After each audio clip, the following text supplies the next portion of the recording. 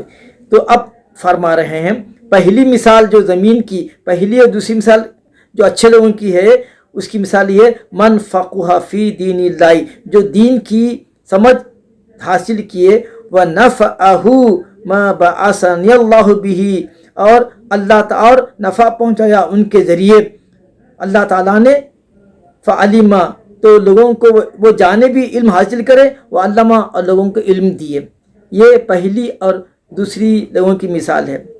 مثل من لم یرفع بذلک رأسا، اور وہ شخص جو اپنے سر کو اٹھایا نہیں، مطلب ہدایت قبول نہیں کرا، ولم یقبل ہدی اللہ، اور اللہ کی ہدایت قبول نہ کرا، نہ سر اٹھا کے سنا، نہ اللہ کی ہدایت قبول کیا، وہ ہدایت الذی ارسلت بہ، جس کو دے کر مجھے بھیجا گیا۔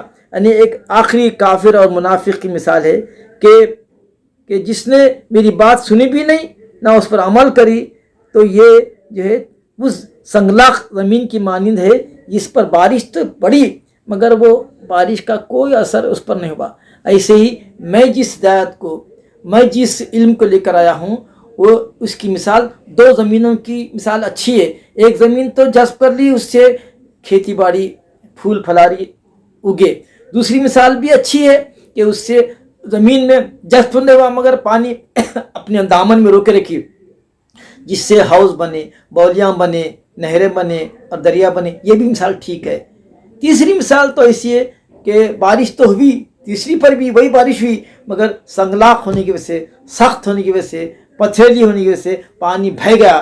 ایسے ہی کافروں کی، منافقوں کی اور نافرمانوں کی مثال ہے کہ علم تو ان کے پاس بھی آیا، میں ان کا بھی نبی ہوں، ان کے لیے بھی ہدایت بن کر آیا، مگر وہ نہ میری بات سنے، نہ ہدایت کو قبول کرے، اور نہ وہ اپنی زندگی میں اصلاح لا سکے۔ تو یہ تین قلوب کی مثال تین زمینوں سے دی گئی ہے۔ وَأَن، آج کے درس کی تیسری حدیث، وَأَن عائشہ، حضرت عائشہ سے مروی ہے، قالت، آپ نے فرمایا، تلا رسول اللہ صلی اللہ علیہ وسلم، آپ صلی اللہ علیہ وسلم نے یہ آیت تلاوت کی، هو الذی انزل علیک الکتاب منہ آیات محکمات وقرأ الی وما یذکر الا اولی الالباب۔ آپ صلی اللہ علیہ وسلم، حضرت عائشہ فرماتی ہیں کہ ایک مرتبہ یہ آیت نے آپ کی تلاوت، یہ آیت شریف آپ نے تلاوت کی۔ کیا مطلب ہے اس کا؟ هو الذی، وہی اللہ ہے جس نے انزل علیک الکتاب، آپ پر کتاب یعنی قرآن مجید نازل کی، منہ آیات محکمات، اس کتاب میں بعض ایسی آیتیں ہیں جو محکم ہے، وقرأ الیہ، اور آپ نے تلاوت کی، اس کی پوری آیت کی تلاوت کی، اور ما یذکر الا اولی الالباب تک آپ نے اس کی تلاوت فرمائی۔ قالت، پھر فرماتے ہیں، قال رسول اللہ صلی اللہ علیہ وسلم، آپ نے فرمایا، فَإِذَا رَأَيْتَ وَعِنْدَ مُسْلِمْ رَأَيْتُمْ، ایک روایت میں ہے کہ جب آپ دیکھو گے، ایک روایت میں واحد ہے، ایک روایت میں مسلم کی جمع ہے، جب آپ دیکھو گے الذین، لوگوں کو، یتبعون، کہ جو پیچھے پڑے ہوئے ہیں، جو اتباع کر رہے ہیں، ما تشابہ منہ، ایسی آیتوں کے جو متشابہ ہے جس میں تعویلاتی گنجائش ہے، ان آیتوں کے پیچھے پڑے ہوئے ہیں، فَأُولَئِكَ الَّذِينَ سَمَّاهُمُ اللَّهُ، تو وہی لوگ ہیں جن کی اللہ نے تنبیہ کی ہے، خبردار کیا ہے، فَاحْذَرُوهُمْ، ان ایسے لوگوں سے بچے رہو۔ متفق علیہ، اس حدیث کو بخاری اور مسلم دونوں نے روایت کی ہے۔ کیا مطلب ہے؟ قرآن مجید میں محکم آیتیں ہیں، اقیموا الصلاۃ وآتوا الزکاۃ، نماز پڑھو، زکوٰۃ دو، اور پھر حج کے بارے میں صاف صاف ہے کہ حج اور عمرہ، واتموا الحج والعمرۃ، حج کو اور عمرے کو مکمل کرو۔ یعنی قرآن میں دو قسم کی آیتیں ہیں، ایک آیتیں ہیں جس میں کسی قسم کا ڈاؤٹ نہیں ہے، صاف صاف ہے، تو نماز، روزہ، زکوٰۃ، حج کے بارے میں قرآن میں کلیئر کٹ ہے۔ ایسے ہی طہارت ہے، وضو ہے، حیض ہے، نفاس کے مسائل ہے، کلیئر کٹ ہے مسائل۔ مگر بعض آیتیں ایسی ہیں جس میں تعبیراتی گنجائش ہیں، جیسے مطلب اللہ کا ہاتھ ہے، ہاتھ پر ہاتھ ہے، ید اللہ یدا فوق ایدیہم، ید اللہ فوق ایدیہم، اللہ کا ہاتھ ان کے ہاتھ پہ ہے، یا اللہ عرش پر متمکن ہے، یا الف لام میم ذالک الکتاب ہے، ہا میم عین سین قاف ہے، یا پھر جو ہے طٰہٰ ہے۔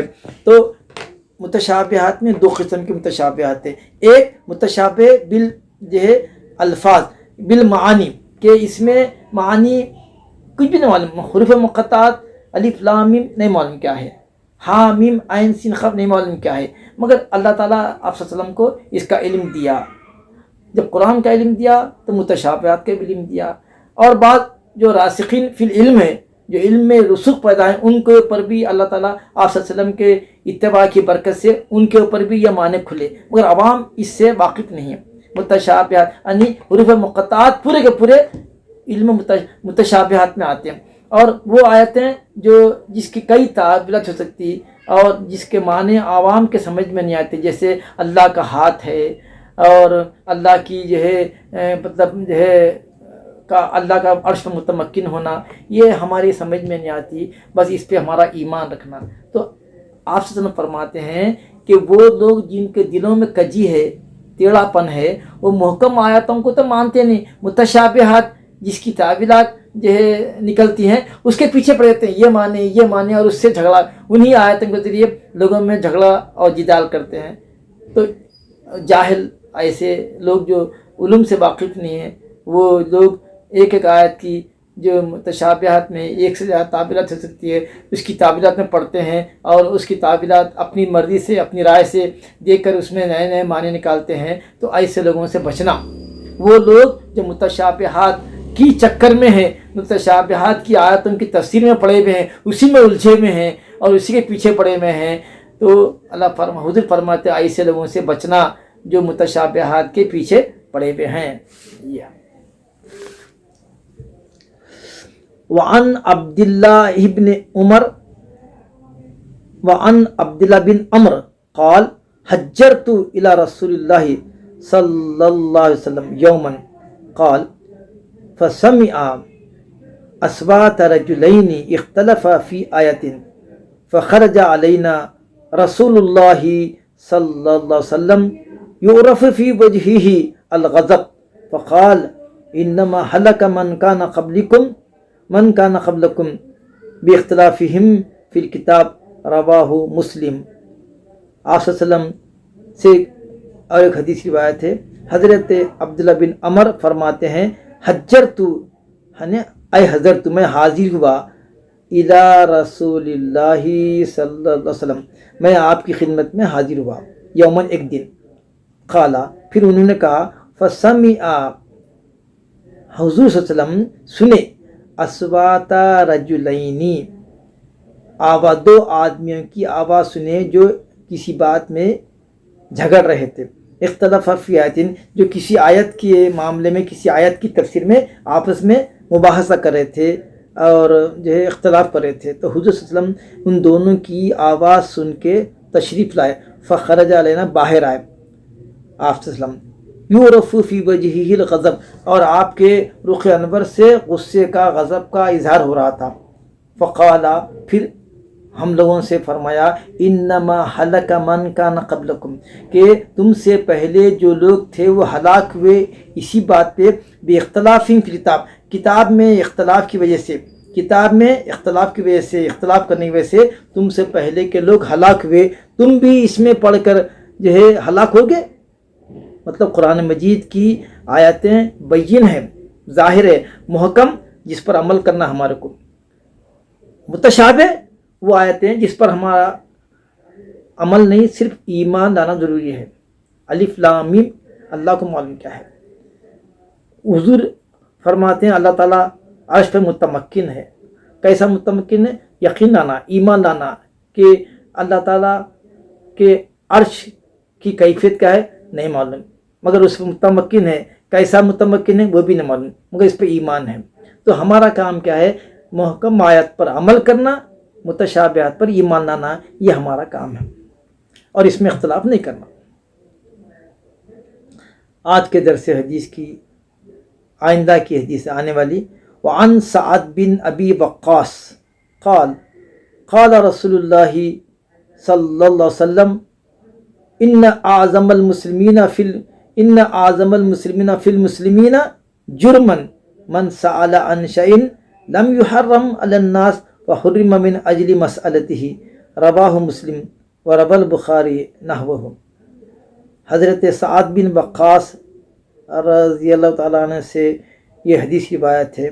اس سے پہلے کہ یہ حدیث کا ترجمہ کیا جائے، حضرت سعد بن وقاص کا ذکر پہلی مرتبہ آ رہا ہے، اسی لیے ان کے بارے میں مختصر آپ سن لیجئے۔ یہ وہ خوش نصیب اور یہ وہ بزرگ صحابی ہے جن کی شان میں آپ صلی اللہ علیہ وسلم کسی صحابی سے یہ نہیں کہا گیا، یہ نہیں فرمایا کہ میرے ماں باپ تم پہ قربان۔ ایک واحد صحابی ہے، پورے صحابہ میں ایک واحد صحابی ہے حضرت سعد بن ابی وقاص، جس سے حضور نے فرمایا میرے ماں باپ تم پہ قربان۔ اللہ، یہ مرتبہ ہے سعد بن وقاص کا، اسلام لانے والوں میں تیسرے نمبر کے، اور تمام غزوات میں آپ کے ساتھ شریک رہے اور آپ کی بڑی خدمت کرتے تھے۔ وہ آپ کی جانثاری، آپ کی محبت اور آپ کی الفت کو دیکھ کر حضور نے ان سے فرمایا کہ اے ابی سعد، اے سعد، میرے ماں باپ تم پہ قربان۔ کیا مقام ہوگا؟ اب حضور کے اوپر سب قربان ہے، حضور پہ سب قربان ہے، حضور اپنے ماں باپ کو آپ پہ قربان کرنے کے لیے فرما رہے ہیں، تو اس سے اندازہ ہوتا سعد بن ابی وقاص کا کیا مقام ہے۔ عشرہ مبشرہ میں سے وہ 10 صحابہ جن کو آپ صلی اللہ علیہ وسلم نے جنت کی خوشخبری دنیا میں دی، اس میں ایک سعد بن ابی وقاص ہے۔ فرماتے ہیں آپ کا اسم شریف سعد بن ابی وقاص، کنیت ابو اسحاق، آپ کے والد کا نام مالک بن وہیب اور کنیت ابو وقاص، آپ زہری اور قرشی ہیں، عشرہ مبشرہ میں ہیں، یعنی وہ 10 صحابہ جن کو دنیا میں ہی جنت کی خوشخبری دی تھی، اس میں سعد بن ابی وقاص بھی ہے۔ قدیم الاسلام ہے، چنانچہ آپ کے بارے میں کہا گیا کہ آپ اسلام مردوں میں اسلام لانے والوں میں تیسرے مسلمان ہیں۔ بوقت اسلام آپ کی عمر شریف 17 برس کی تھی۔ حضور نے آپ سے فرمایا تم پر میرے ماں باپ فدا۔ آپ تمام غزوات میں حضور کے ساتھ تھے، بہت مقبول دعا تھے، جو دعا کرتے قبول ہوتی، کسی کے حق میں اگر بد دعا کرتے تو وہ بھی قبول ہوتی تھی۔ اسی لیے صحابہ آپ سے بہت ڈرتے تھے، کہیں آپ ناراض ہو گئے تو کوئی بد دعا نہ دے تو پھر ہم اس سے متاثر ہو۔ عہد فاروقی میں اور عہد عثمانی میں کوفہ کے گورنر تھے، 70 برس کی عمر شریف پائی۔ 55 ہجری میں مدینہ منورہ سے قریب مقام عقیق میں وصال ہوا، وہاں سے آپ کی میت مدینہ منورہ لائی گئی اور بقیع میں آپ دفن ہوئے۔ آپ اس حدیث کے راوی ہیں، فرماتے ہیں کہ مسلمانوں میں وہ مسلمان جرم کرنے والا ہے جو ایسی چیز پوچھے کہ جو لوگوں پر حرام نہیں کہی گئی تھی، ایسی چیز کے بارے میں سوال کرے جو لوگوں پر حرام نہیں تھی، اور اس کے سوال کرنے کی وجہ سے وہ چیز حرام ہو گئی۔ ایک چیز حرام نہیں تھی، اس کی سوال کرنے کی وجہ سے وہ چیز حرام کر دی گئی، تو یہ سب سے بڑا مسلمانوں میں بڑا مجرم مسلمان ہے۔ مطلب مسلمان تو ہے مگر اس کے سوال کرنے کی وجہ سے دوسروں پر وہ چیز فرض ہو گئی اور وہ چیز حرام ہو گئی۔ ایک صحابی جب آپ فرمائے کہ لوگوں تم پر حج فرض کیا گیا ہے، تو صحابی نے کیا ہر سال؟ آپ خاموشی اختیار فرمائے، پھر فرمائے لوگوں تم پر حج فرض کیا گیا ہے۔ وہ صحابی پھر پوچھے کیا ہر سال؟ آپ سکوت اختیار فرمایا، پھر فرمائے تم پر لوگوں حج فرض کیا گیا ہے۔ صحابی نے عرض کیا ہر سال؟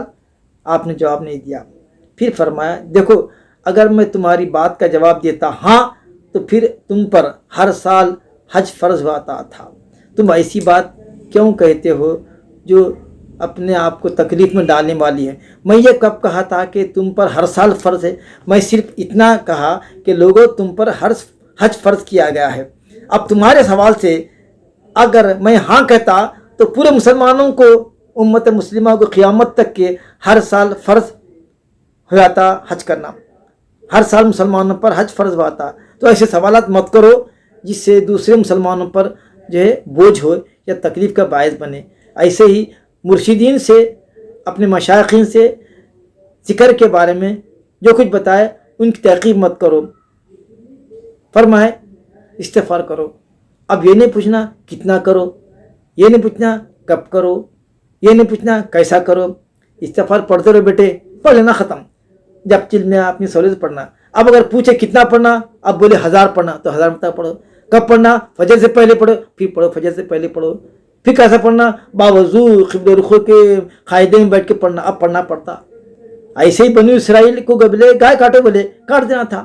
اب اس کے بولے کیسی ہونا، وہ رنگ کیسا ہونا، وہ جوتنے والی ہونا، بغیر جوتنے والی ہونا، بوڑھی ہونا یا جوان ہونا، وہ مسئلے کی وجہ سے کئی جو ہے دن تک پھرتے رہے اور کئی مشقتوں کا سامنا پڑا، تب جا کے وہ مطلوبہ چیز ان کو ملی۔ تو ایسا ہے کہ بڑے لوگ جب کوئی چیز علی الاطلاق فرما دیتے ہیں تو ہم اس کو سن لینا اور اس کی تحقیق نہیں کرنا۔ تحقیق کرنے سے کیا ہوتا، اپنے آپ کو اس میں جو ہے پرابلم میں ڈالنے ویسا ہے۔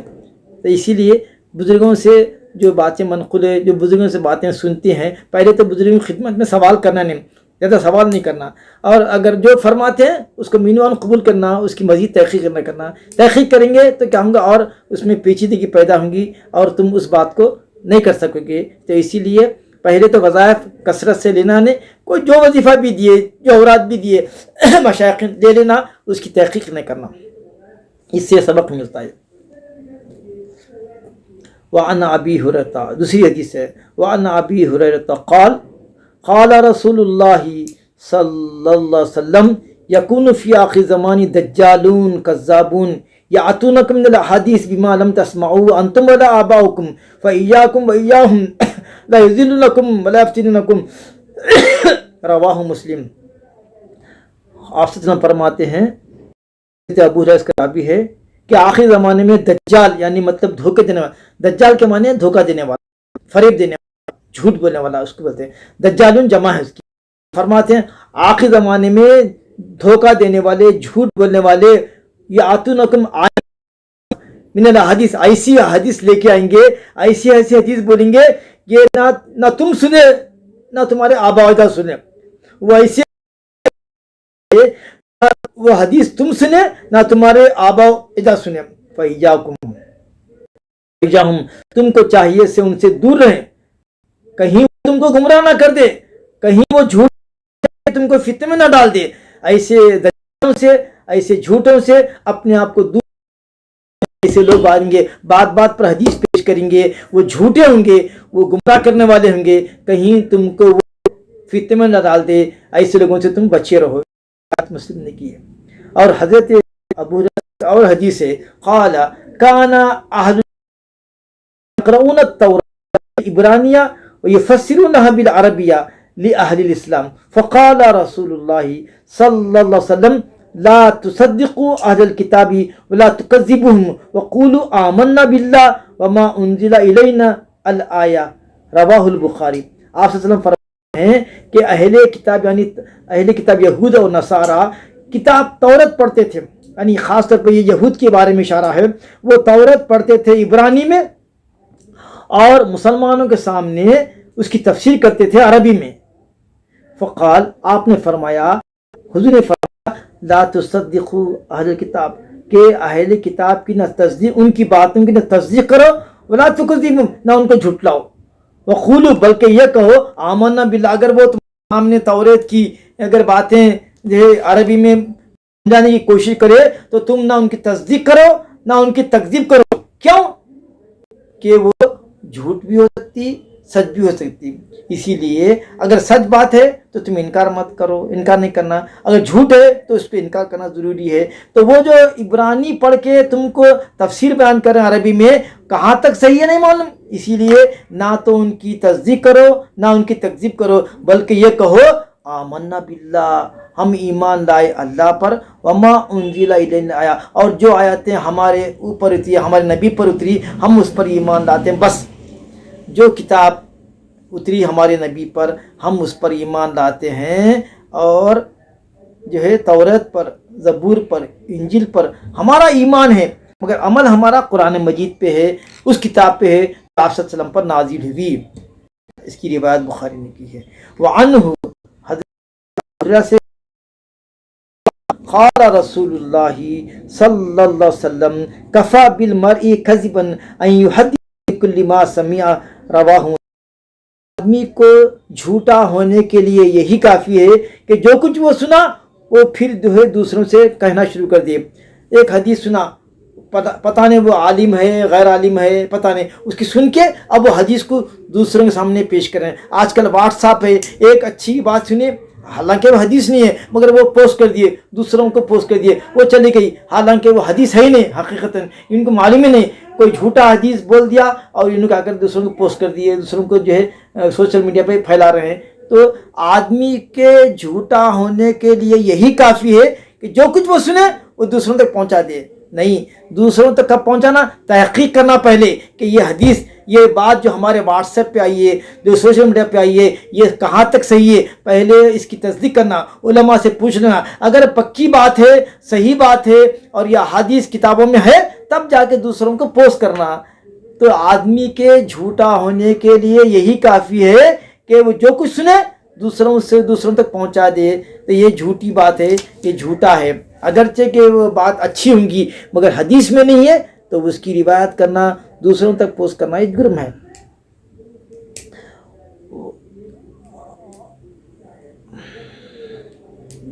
یہاں تک کہ آج کی حدیث کا درس رکھیں گے، انشاءاللہ آئندہ درس حدیث کا سلسلہ جاری رہے گا۔ والسلام علیکم ورحمۃ اللہ وبرکاتہ۔